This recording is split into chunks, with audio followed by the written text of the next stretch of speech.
हाज़िरी कोठड़ी में रिपोर्ट करे पियो तालका रिपोर्टर मसूद अहमद सेतो। रसूलाबाद लाॻो ॻोठ समूह चना जो रहवासी नौजवान क़ौम परस्त अॻवान इरशाद अहमद चना के बिजली करंट लगण सबब फौत थी वियो।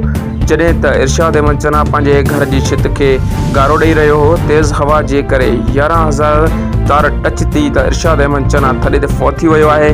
क़ौम परस्त अॻवान जे जनाज़े नमाज़ पीर परल शाह बुखारी ते अदा कई वई, जंहिंमें सियासी समाजी क़ौम परस्त अॻवान गॾु मुख़्तलिफ़ बिरादरी जे माण्हुनि वॾे अंग में शिरकत कई।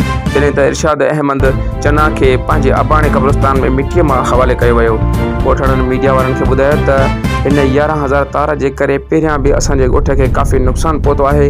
असां बार बार आला ऑफिसरनि खे शिकायतूं कयूं, पर असांजी केरु ॿुधण लाइ तयारु कोन्हे। शायदि पहिरियां तारूं हटायूं वञनि हा त अॼु असांखे हीउ ॾींहुं ॾिसणो न पवे हा। जॾहिं त ॻोठाणनि आला ऑफिसरनि खे अपील कई त खुदारा ॻोठ जे मथां 11,000 तार हटाई वञे, त ॿी सूरत में असां पुरअमन एहतियात जो हक़ रखूं था।